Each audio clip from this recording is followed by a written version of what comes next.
So this is sad. This is really sad. If you're a tour operator or a travel agent, unfortunately, this is quite sad. I've just done a query on Google, and the query that I did was, how much commission do online travel agents, that's OTAs, charge tour operators for a sale? So an OTA is one of those online websites where you list your tour packages with the hope of getting customers. Now, the response that I got from Google is that tour operators or travel agents pay between 15 and 30% of the price of a tour package as commission to OTAs or to online websites just to get a customer. So if, for instance, you have a tour package that's going for $2,000 per person sharing, and you get a booking for a family of 5, that's 2,000 times 5 comes to $10,000. From that, you might end up paying up to 30% commission to an OTA.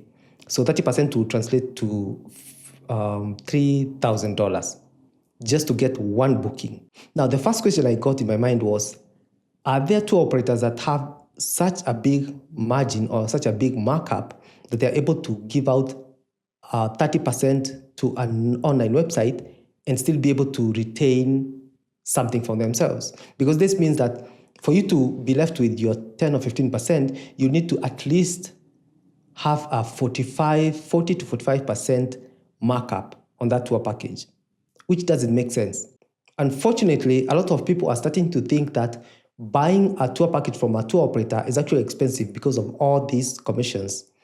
But in reality, it's not. And this is where SokoGuide comes in, because at SokoGuide, we made the decision that we're never ever going to charge a tour operator a commission on their tour packages. And the reason is, if we do that, the tour operator is either forced to add that commission to the tour package, or they absorb it themselves, which is not good for anyone. What we do is that at SokoGuide, we have a very simple subscription model, and if you're a tour operator, you just pay $19 a month, just $19.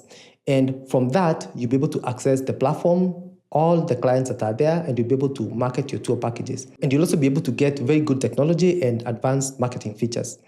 Now, there are advantages and disadvantages of both using SokoGuide as well as using OTAs. Now, when you're using OTAs, the biggest advantage you get is that they will bring you a customer who has decided that they want to buy a tour package. So you'll not need to go through the sales process with that customer. They've already decided that they're going to buy. The OTA will bring you that customer, and then the customer will just make the payment straight away. The disadvantage that comes with it is that, number one, you might need to part with up to 30% of the total revenue that you make from them. The other thing is that because somebody else did the selling, you don't get to build a relationship with that customer. That means that if that customer wants to buy another tour package in the future, they'll still trust the OTA, and then the OTA will come and charge you another 30%. So those are the pros and cons.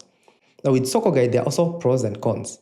With SokoGuide, the biggest disadvantage is that you'll be the one doing the selling yourself. So we'll go out, find people who are interested in safaris, we bring them to you, but you'll be the one to service them. So if they ask for quotes, you do the quotes for them. If they ask questions, you'll be the one to respond to them, and so on.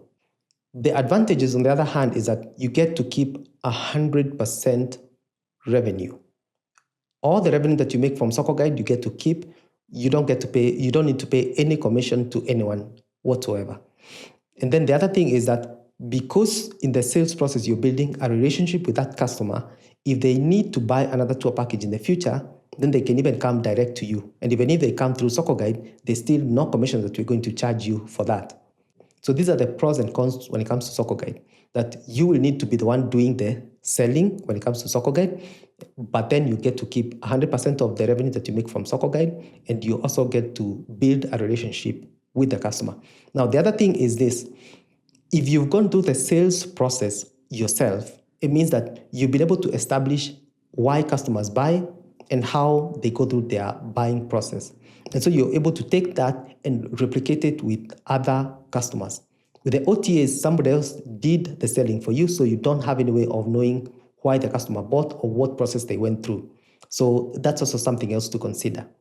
Otherwise, beyond there, I would like to know what your opinion is about this issue, because I found those numbers a little bit troubling. If you have any questions or comments, let me know in the comment section, and I'll see you in the next one. Cheers.